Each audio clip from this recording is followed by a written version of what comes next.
Good morning student, ज्योत math class में आपका वेलकम करती हूँ। स्टूडेंट्स, कल मैंने 5.1 एक्सरसाइज का फर्स्ट पार्ट करवाया था। आज मैं सेकंड पार्ट करवाने जा रही हूँ।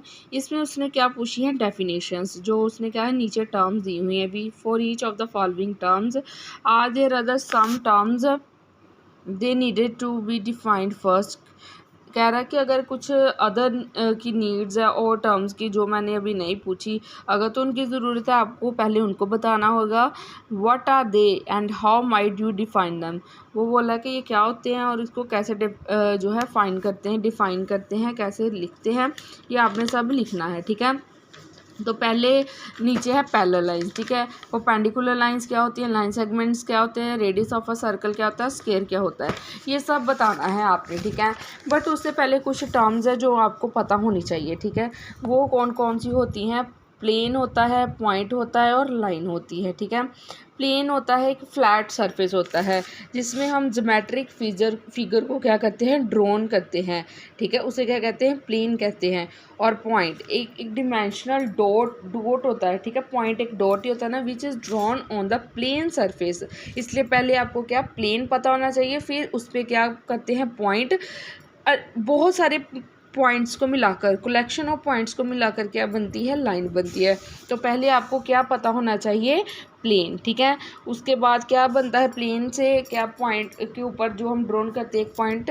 ठीक है, पॉइंट्स को मिलाकर क्या बनती है, लाइन। ठीक है, पहले प्लेन लिखते हैं। क्या होता है, एक फ्लैट सरफेस होता है, flat surface in which geometric figure can be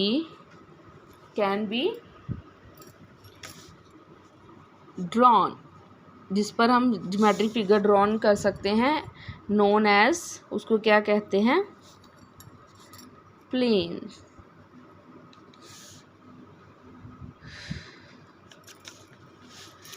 दूसरा क्या होता है, ए प्लेन। वैसे एक प्लेन क्या होता है कि सरफेस होती है, surface which lies इवेंटली with straight line on it. क्या होता है, स्ट्रेट लाइन इस पर करती है। दूसरा होता है पॉइंट। ठीक है, मेन आपको प्लेन पता होना चाहिए। ये क्या होती है, एक डिमेंशनल पॉइंट होता है, डिमेंशन लेस, जिसकी कोई डिमेंशन नहीं। देखो यार, एक पॉइंट है ना, ठीक है, इसकी कोई डिमेंशन नहीं है, ना इसकी लेंथ है, ना ब्रेंथ है, ना हाइट है, कुछ भी नहीं। एक पॉइंट है एक प्लेन सरफेस के ऊपर, ये एक प्लेन सरफेस है ना, उसके ऊपर। ठीक है, डिमेंशन लेस डॉट ही है ना ये एक, विच इज़ ड्रॉन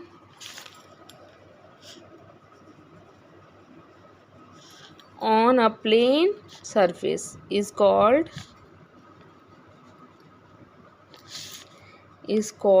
और जहाँ फिर is known as point। उसका कोई पार्ट नहीं होता। ठीक है, end point has no part, इसका कोई भी पार्ट नहीं होता। ठीक है, ये एक पॉइंट ही होता है, इसका कोई हिस्सा नहीं होता। थर्ड क्या है, line.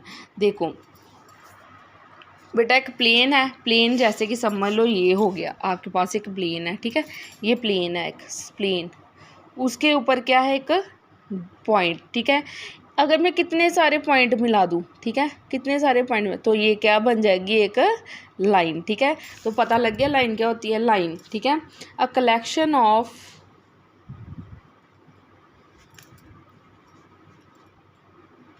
Points that has only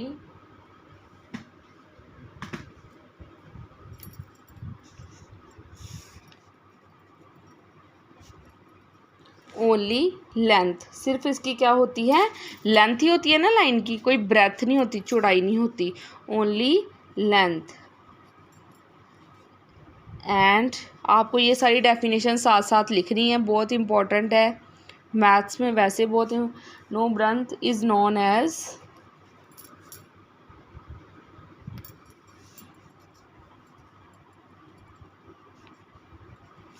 a line. और लाइन को कैसे कितना एक्सटेंड कर सकते हैं, दोनों साइड में इनफाइनाइटली। ठीक है, it can be extended on in both side, दोनों साइड पर कर सकते हैं ना एक्सटेंड, इधर भी कर सकते हैं और इधर भी, बोथ साइड्स, ठीक है, या फिर कह सकते हैं बोथ डायरेक्शन। और आपको मैंने बोल ही दिया कि ब्रेथलेस लेंथ होती है इसकी। चलो अब मेन आपको 3 टर्म्स पता लग गई हैं, ठीक है। अब फर्स्ट पार्ट पर आ जाइए कि पैरेलल लाइंस क्या होती हैं। मैं आपको रफली भी बताई जाऊंगी बेटा। पैरेलल लाइंस वो होती हैं, ठीक है, जो एक दूसरे को इंटरसेक्ट नहीं करती, मतलब एक दूसरे को काटती नहीं। आप इस कॉपी को ही ले लो, ठीक है। इसमें 2 लाइन्स है ना, एक ये है और एक ये है, ठीक है। ये आपस में क्या है, पैरेलल है, एक दूसरे को इंटरसेक्ट नहीं कर रही, काट नहीं रही एक दूसरे को, तो ये क्या हो गई, पैरेलल लाइंस, ठीक है।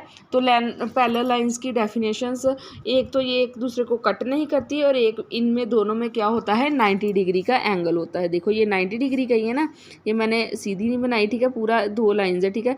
आपस में देखो 90 डिग्री का ही एंगल है ना, सीधे का सीधा। ये भी इधर से देखूँ तो 90, उधर से भी देखूँ तो 90, ठीक है। तो परपेंडिकुलर मतलब परपेंडिकुलर है। तो इसकी क्या डेफिनेशन बन जाएगी पैरेलल लाइंस की, पैरेलल लाइंस की डेफिनेशंस क्या हो जाएगी, parallel lines are those line which never intersect, they never intersect each other and are always at a constant 90 degree का ही कांस्टेंट परपेंडिकुलर डिस्टेंस होना चाहिए इनमें, perpendicular distance between both of them, between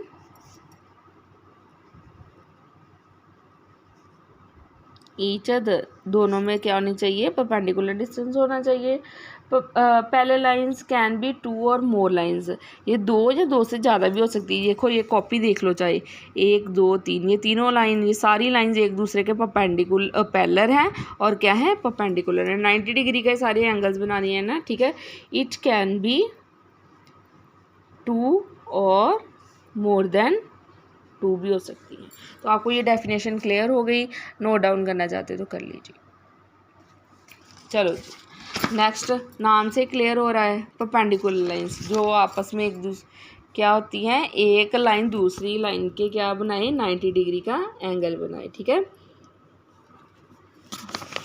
intersect करती है एक दूसरे को, ठीक है, एट राइट एंगल, मतलब 90 डिग्री पर इंटरसेक्ट करती है। जैसे मैं आपको एक बता ही देती हूँ, ये देखिए, ये देखो, ये इंटरसेक्ट कर रही है ना, एक दूसरे को काट रही है ना, ठीक है। और किस एंगल पर, 90 डिग्री। ये लाइन 1 है, ठीक है, ए लाइन लिख लो, ये लाइन 2 है, ठीक है, बी लाइन। तो ये दोनों एक दूसरे को 90 डिग्री पर काट रही हैं। तो समझ लग गया ये दोनों क्या है, एक दूसरे के परपेंडिकुलर, क्योंकि इनमें क्या है, राइट एंगल, मतलब 90 डिग्री का एंगल बनना है। तो परपेंडिकुलर लाइंस क्या हो गई, ये डेफिनेशन है बेटा। कुलर lines are those lines which intersect each other in a plane, एक प्लेन में ही ना कट रही, in a plane at right angle, clear है। एक प्लेन पे एक दूसरे को इंटरसेक्ट करे, किस पे, राइट एंगल पे, angles, these are called perpendicular lines। Third उसने पूछा है कि लाइन सेगमेंट क्या होती है।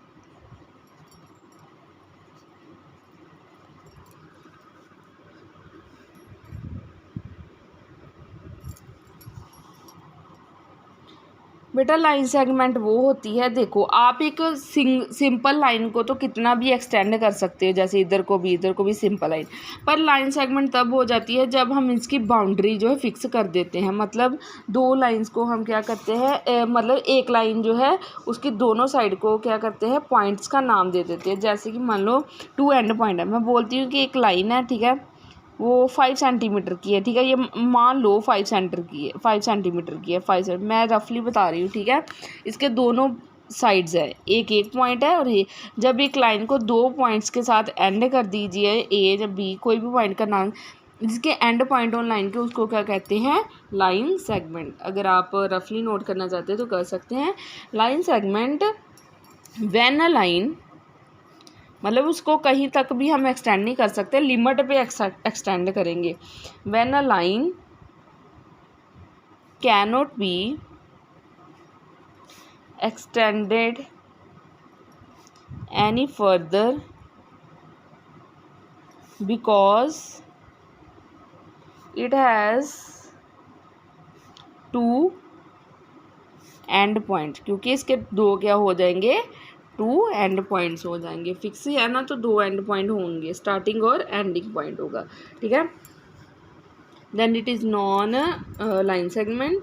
लाइन एंड सेगमेंट के कितने, टू ही एंड पॉइंट होंगे। तो आप नोट करना चाहते हैं तो कर सकते हैं। फोर्थ है रेडियस ऑफ द सर्कल। ये ऐसे आपको पता ही होना चाहिए। ऑफ सर्कल, जो सरकमफ्रेंस सेंटर से क्या होती है, सरकमफ्रेंस से टच होकर सेंटर तक जो सर्कल की होती है। मैं आपको ये भी बता देती हूँ ड्रॉन करके। देखो बेटा, रेडियस क्या होता है, देखो ये सरकमफ्रेंस है, सर्कल का बाउंड्री है। सर्कल अच्छे से नहीं बना मेरा, ठीक है, ये सर्कल है, ठीक है, रफली बनाया है मैंने, मेरी ड्राइंग थोड़ी। और ये सेंटर है, ठीक है। जो सेंटर से लेकर सरकमफ्रेंस को लाइन टच करती है, ठीक है, वो क्या होती है, रेडियस। ये सारे सर्कल की सारी साइड्स पर बराबर होता है। ये तो मैंने सर्कल सही नहीं ना बनाया। अगर सर्कल बनाओगे तो सारी साइड पर रेडियस कहीं भी खींच लो वो इक्वल होता है। तो पता चल गया रेडियस क्या होता है, ये लाइन होती है जो सेंटर से लेकर कहाँ तक होती है, सरकमफ्रेंस ऑफ सर्कल कर टच करती है। तो मैं इसकी डेफिनेशन बता देती हूँ। ए रेडियस ऑफ अ सर्कल क्या है, इज अ लाइन, कहाँ से है, from any point on the circumference of the circle to the center of circle, ठीक है।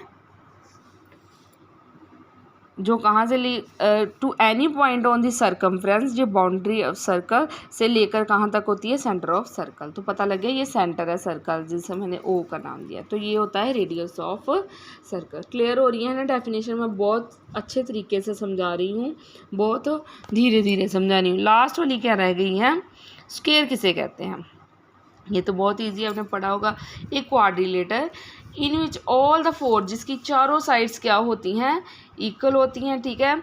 और इंटरनल एंगल्स, सारे इंटरनल एंगल चारों तरफ पर क्या होते हैं, राइट एंगल, मतलब 90 डिग्री के होते हैं। बना ही देती हूँ मैं आपको स्क्वायर भी, अच्छे से नहीं बना मेरा, बिल्कुल बराबर का बनाना है, उसके साथ बना लेना आप, स्केल के साथ, ठीक है।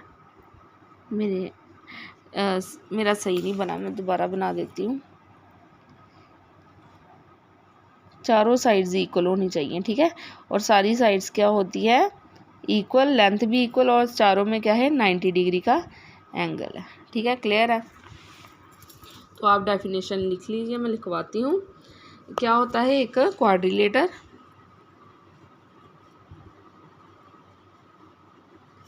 इन विच all the four sides to be equal, and एक तो इक्वल होनी चाहिए, and each of its internal